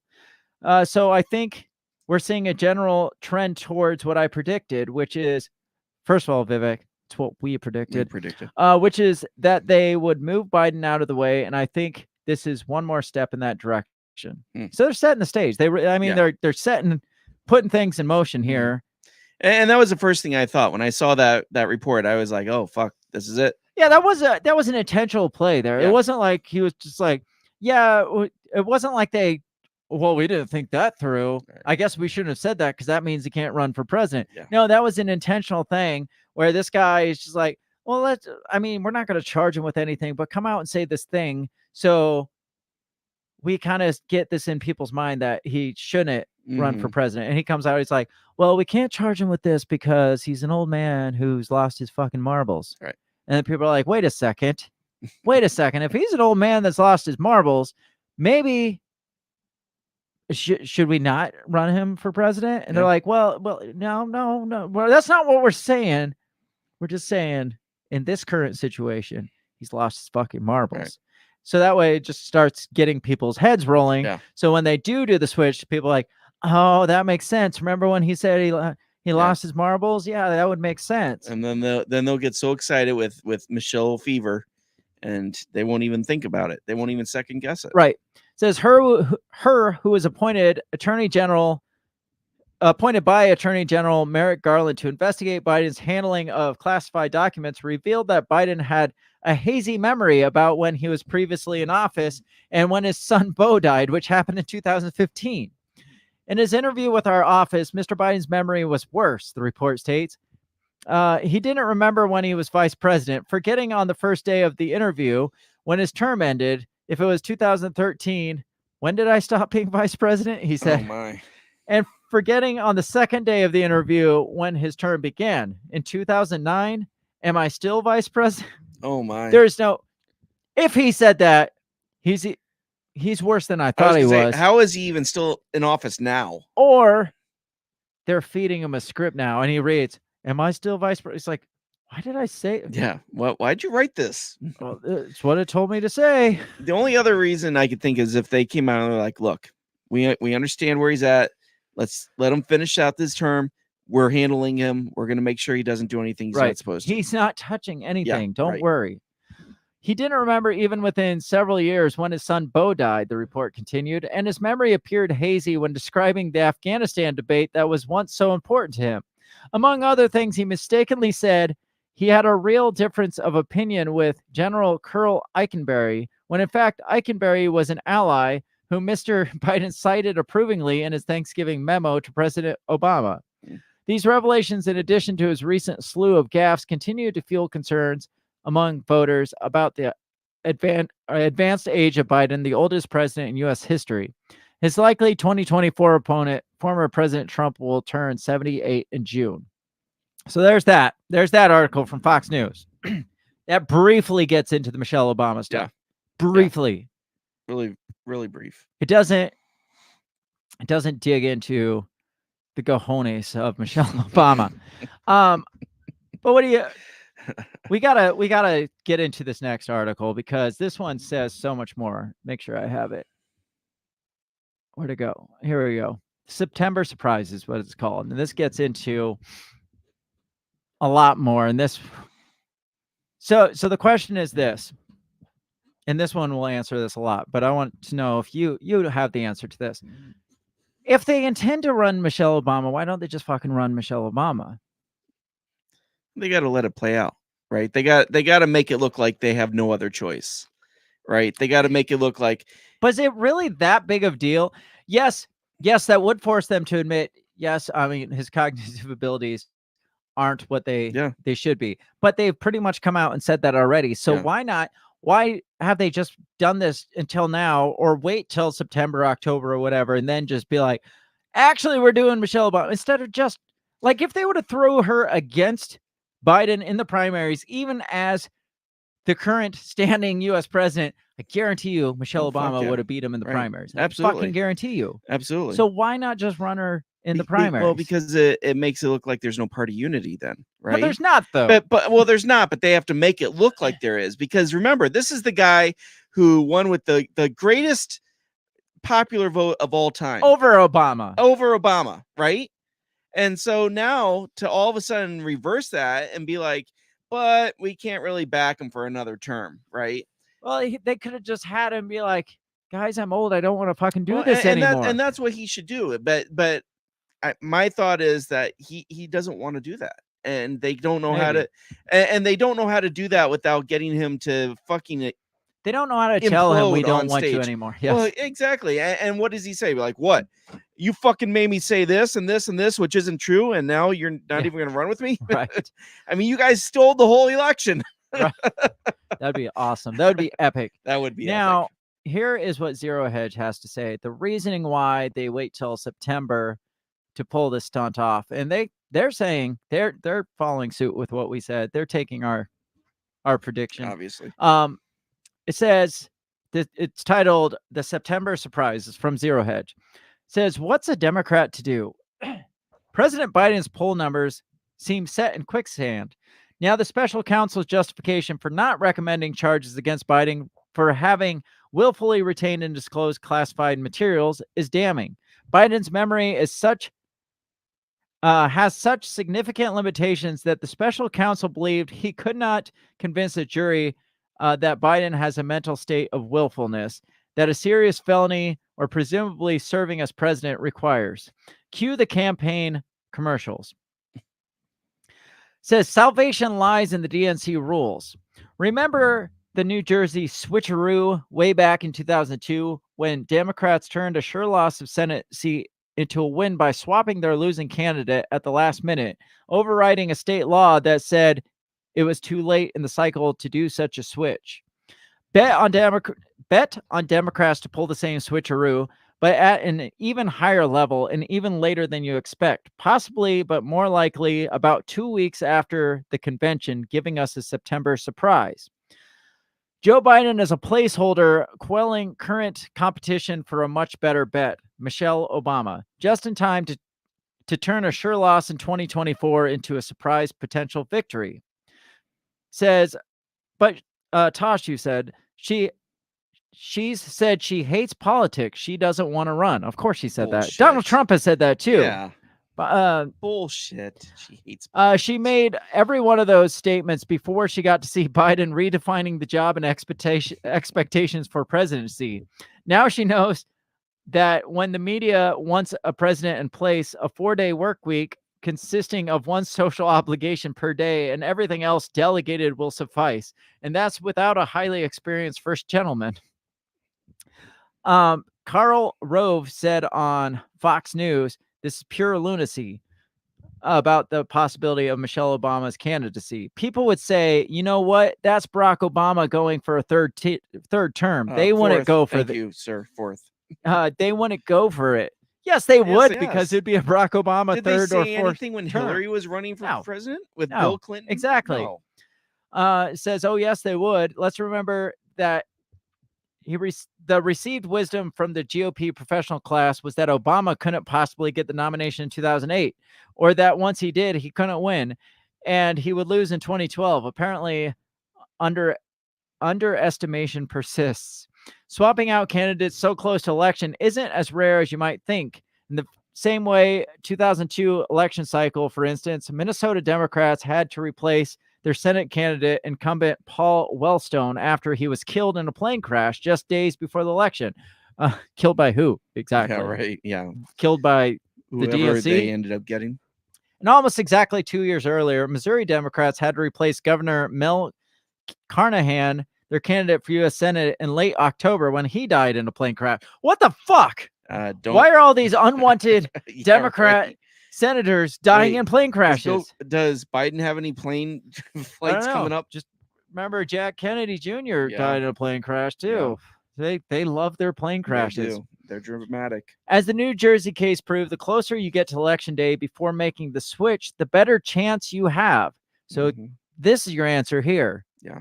Got a better shot of it actually panning out, the closer you push it to the line. Well, because I mean, look at, Trump, Kennedy, Haley, whatever. I mean, they're focused on Biden. Right? Exactly. So they're pulling up all this mud on Biden. That's what this goes in. Yeah. It says less time for the other side to conduct new opposition research, do some polling, figure out a new strategy, and create advertising campaigns. Right now, they have the easiest job in the world campaigning against Biden.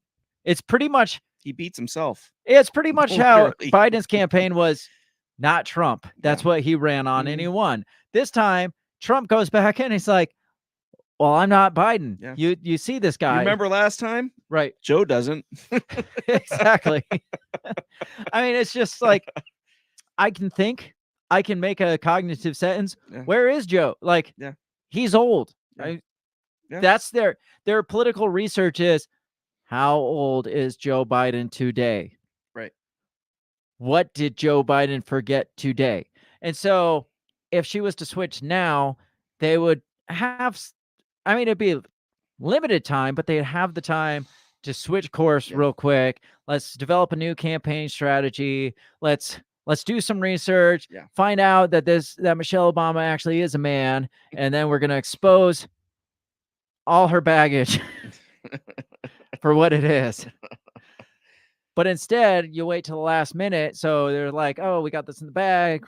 Joe Biden's old. Joe Biden's senile. Joe Biden eats ice cream. Joe Biden. Oh, shit. Michelle Obama. What do we got on Michelle? Oh, the election's over. Right. Just done just like that. Yeah. So that's why they don't run her now. She's going to come in as the fucking Messiah. She's going to, riding on a white horse, or probably black horse, I would think. So it says the switch could be done at the convention, but that requires 300 delegates' signatures. So there's another reason not to do it now. You got to get the signatures. You got to schmooze to people to get them to want. Yeah. I mean, I'm sure she could get them. Oh, she could. But she doesn't want to. She doesn't want to politic. Yeah. She doesn't want to campaign. She doesn't want to. She doesn't need to. Right. She doesn't. She's like, it's like if your band is holding auditions and Slash walks in the door. It's like, oh, you gotta audition just like the rest of them. It's like, no, he just walks in the door and he's like, hey guys, and it's like him right there. We want him. That's what Michelle knows. That's what she is. Yeah. The DNC knows what that's what she is. They're like, oh well, let's run all these candidates through the ringer, and Michelle walks in. And it's like, oh honey, you just stand over there. You're fine. Yeah, you're fine. Well, we're gonna amuse these people, but don't worry, you got this. Yeah, right. So she's not going to do that whole 300 delegates thing. That's why they wait till after the convention, because then the rules don't specify that she has to do that. Yeah. If it's before the convention, there's rules that they have to follow. Right. Yeah. They just have to get Biden to last that long. Yes. So it says, where'd I go? I lost my spot. Oh, right here. It says requires 300 delegate signatures and would open the door to a lot of politicking over several weeks by other potential candidates. It would make 68 look like a picnic. I don't know what that means because I wasn't alive in 68. Yeah, but they had all kinds of massive, like it was a shit show. Yeah, I mean, lots of burning cars. You remember riots? Yeah, potentially put Michelle in the grubby position of seeking support, just like everyone else. But should Biden be incentivized to suddenly declare a new health issue that leads him to announce a week or two after the convention that he will continue his term but won't be running, suddenly we have one of those crises that should not be wasted. Mm-hmm. Rising above it all and quelling and haggling, Michelle, with her 91% popularity among Democrats and 68% nationwide when she left the White House, with Obama fundraising and political network and job experience, can accede when pressed for the good of the country to graciously accept her grateful party's nomination. Yep. The challenge will be to navigate the various obscure state laws, setting hard to determine deadlines for ballots in time to be printed and mailed to voters overseas. In some, as DC-based election lawyer Ronald Jacobs helped unpack, while party rules dictate how the nominee is selected, state laws dictate when the party can make the change. Firms are woefully unclear, and even where the law is clear, a court could step in and has to force the state to change, as they did in New Jersey. Past legal rulings seem to indicate that August 27th is not a problem, but October 1st may be too late, though the likelihood of any court having the fortitude to tell half the country their nominee can't be on the ballot seems unlikely.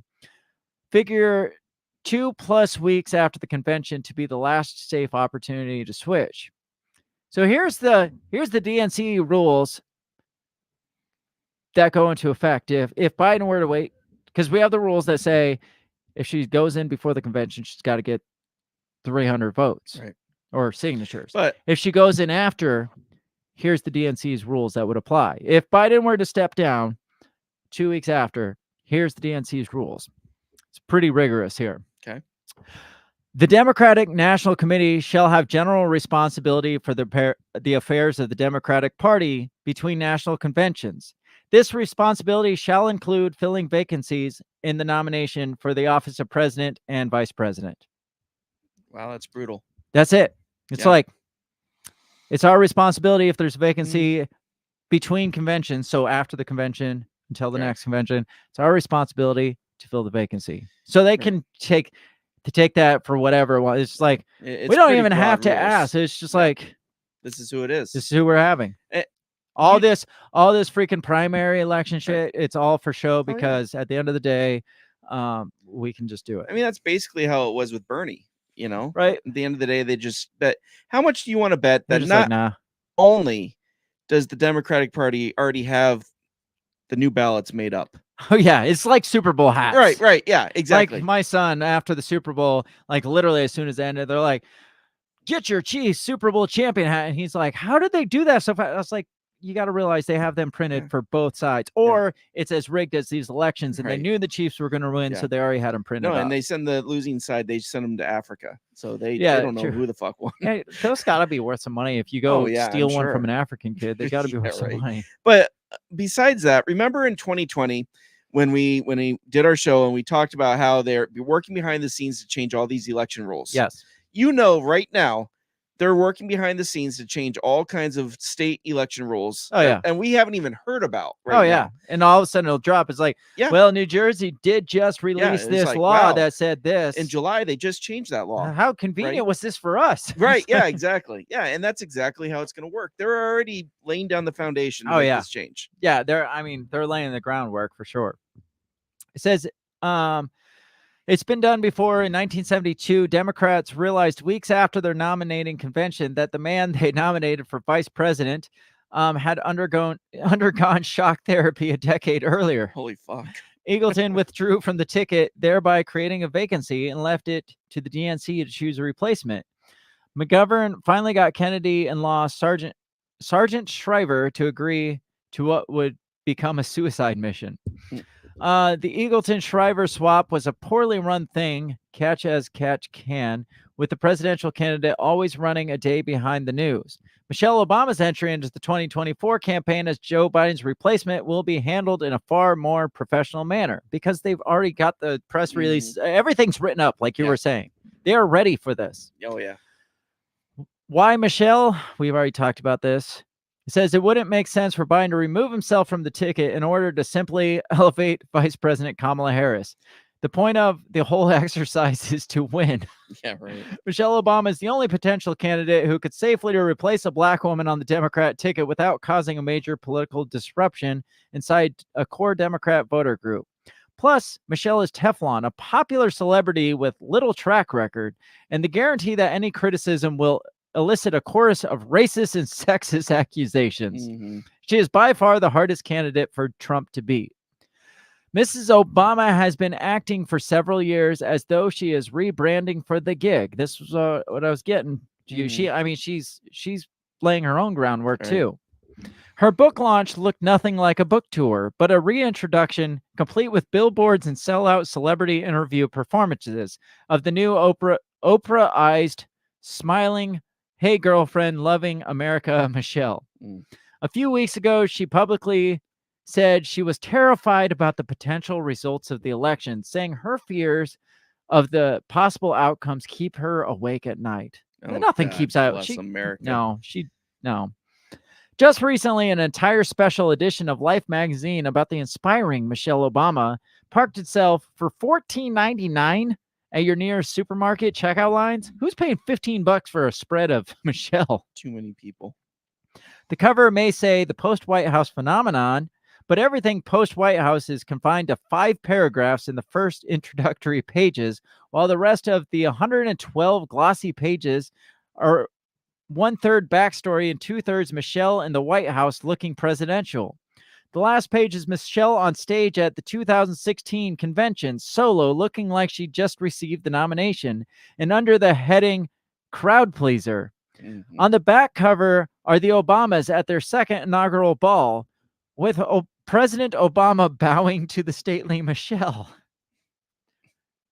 They're just putting it in front of you. They're like, just making, if we give this appearance in people's heads that she looks like a president, then when it comes out, we're like, oh yeah, I could see that. Right. Yeah. I could see, I could totally see that. People are probably reading that magazine thinking, why isn't she running for president? Right. Right.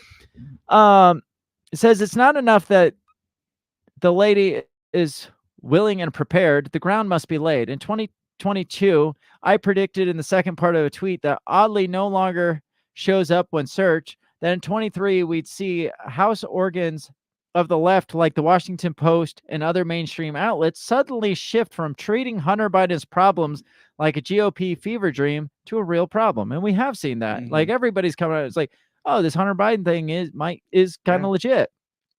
Along with other Biden criticisms.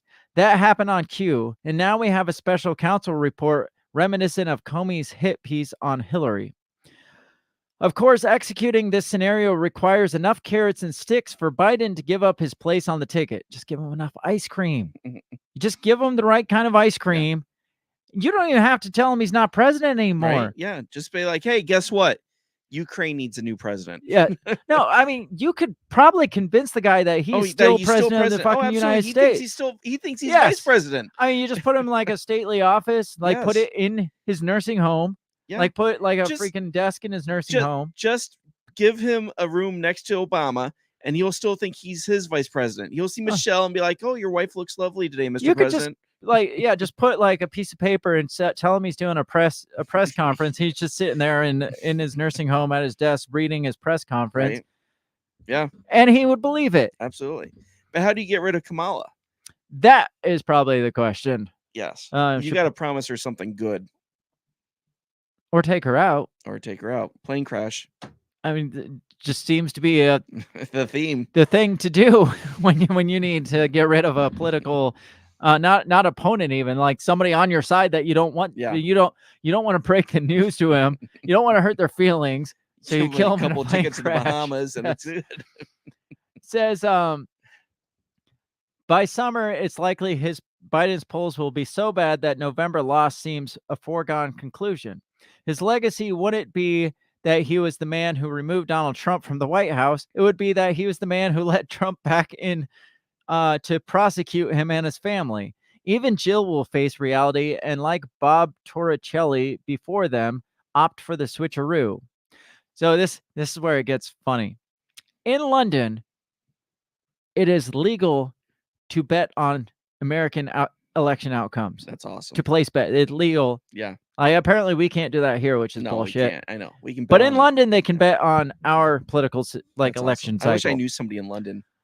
More bets recently were placed on Michelle Obama becoming president than on Joe Biden in London. And she remains second place in Real Clear Politics betting odds average for the Democratic nomination. Says, what do those bettors know that American pundits don't? They know exactly what we all know. Yeah.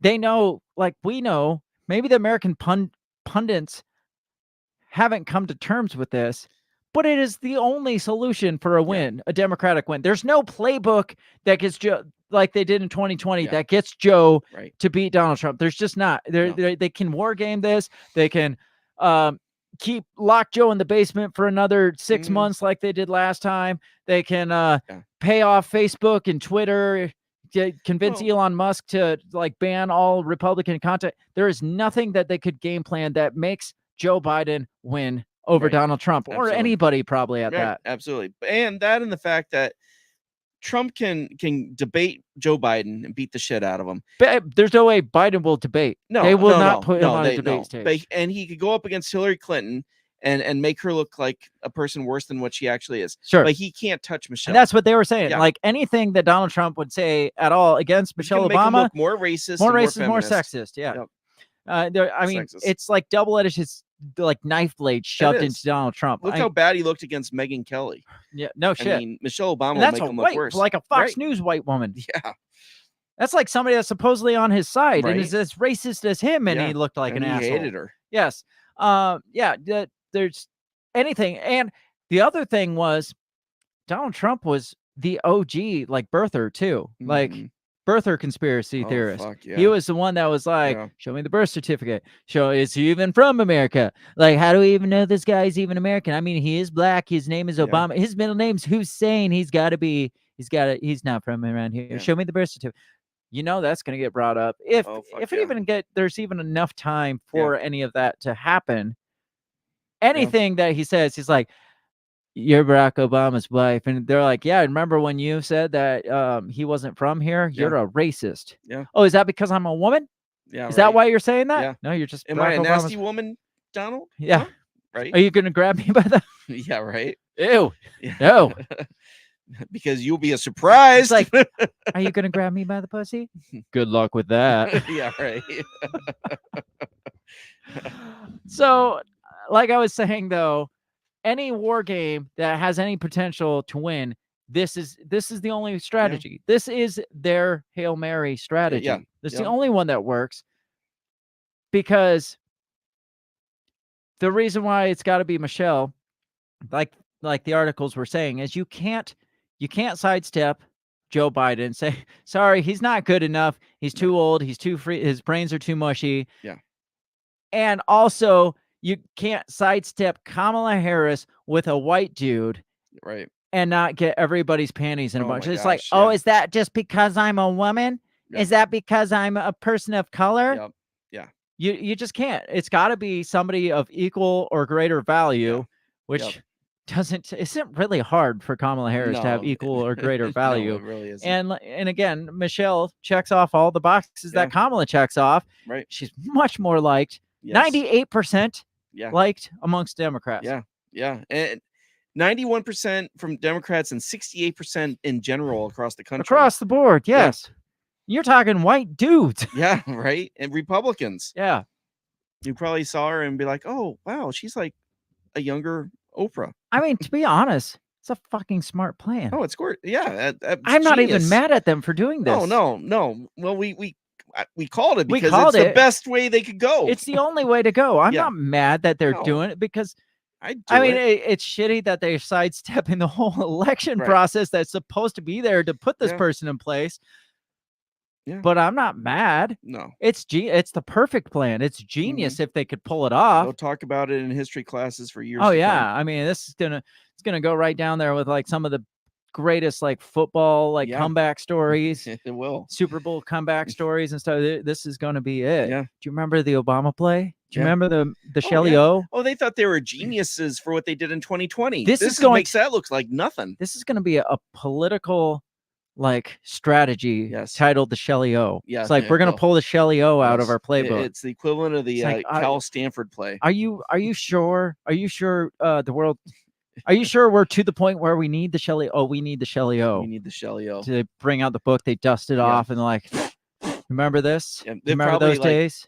Goes through several hands. You have to wash your hands to even touch the Shelly O book. those were the golden days of politics when we pulled off the perfect plan. Switcharoo. Yes, Switcharoo. Switcharoo. Do you think do they pull it off though? Yeah. Does she hands down beat Donald Trump? I think she can. Yeah. I don't like Michelle Obama. I don't like Joe Biden. I don't like Donald Trump. But this whole time it's been like, yes, Donald Trump's a freaking dirtbag, but he's gonna beat Biden. Right. But then looking at it from this realm, it's like there's no way he beats Michelle Obama. There's no fucking way he beats Michelle.